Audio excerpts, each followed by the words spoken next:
ஒளி தந்து இருள் நீக்கி அருள் புரியும் சூரிய பகவானே உதித்தெழுவாய். நீ எழுகி உலகெழும் இவ்வுலகுக்கு நீயே ஒளிமயம். இம்மண்ணுயிர்களை துயிலெழுப்ப சூரிய பகவானே உதித்தெழுவாய். மங்கள குடியினில் மங்களமாய் குடிகொண்டு மங்காத ஒளி வீசும் சூரிய பகவானே உதித்தெழுவாய். கிழக்கு திசையில் வெண்தாமரை மலரில் பத்மாசனமிட்டு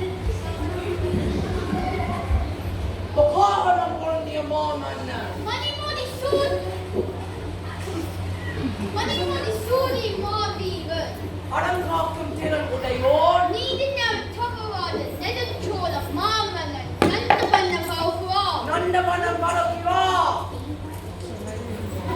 போர்க்களத்தில் புலி போல பாய்ந்து எதிரிகளை பந்தாடி கதிகலங்க வைக்கும் மலிவேந்தன் தங்களுக்கு நந்தவனத்தில் என்ன வேலை? நேருக்கு நேர் நின்று போராடி வெற்றி கொண்ட இந்த சோழ மாமன்னனுக்கு நீதியை தவறியதால் பேருக்கு வந்து விட்டது. என்னது? இடர் என்ன வந்தாலும் துணிவோடு எதிர்கொள்ளும் தங்களுக்கு இருக்கா? அதுவும் நீதி நெறி தவறியதாரா? நம்ப முடியவில்லை அரசே, நம்ப முடியவில்லை. என்ன நடந்தது?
தண்ணீர் கேட்டால் சிரிக்கிறீர்களே, இதுதான் சோழ நாட்டின் சிறப்பு.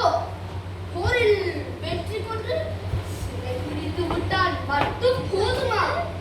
போரில் நீதிநெறியினை கைவிடலாமா? காவலர்களே, இதைத்தான் உங்கள் மாமன்னர் உங்களுக்கு சொல்லி தந்தானா? மன்னன் என்ற மமதை வாழ்ந்தோம். தாங்கள் இருப்பது அடையாளிகள் அல்ல, கேவலம் எம்நாட்டின் சிறைச்சாலையில். ஆணையிட்டு பலிக்கிட்டு உண்டாலும் மன்னல்லவா?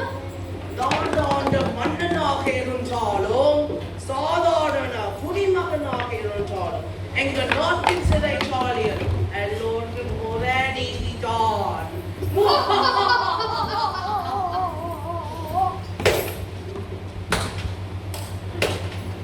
உங்களின் நீதி நெறி விளக்கம் நன்றாக இருக்கிறது.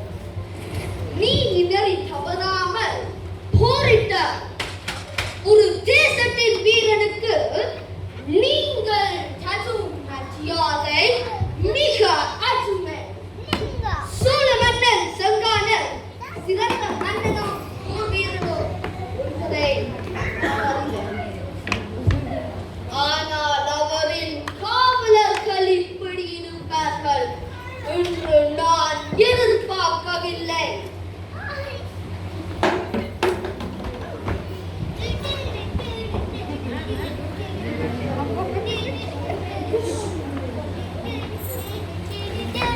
எந்தாடுங்கள் தண்ணீர். கடும் தாகம் இருந்தாலும் காலம் தாழ்த்தி அலட்சியமாக கொடுக்கப்பட்ட வாழ்ந்து சேர நாட்டின் மாமன்னன் இசுமுறை உயிர் வாழ்ந்தான் என்று நாளை இந்த உலகம் இவாக என்ன எண்ண வேண்டாம். வீழும் போது மானத்தோடு மாண்டான் அந்த மாவீரன் என்று பசுக்கால வெள்ளை எறிந்து கொள்ளட்டும். மானவில் அங்கும் வாழும் இந்த ஈனப்புறப்பினக்கு வேண்டாம். ஈனப்புறப்பினக்கு வேண்டாம்.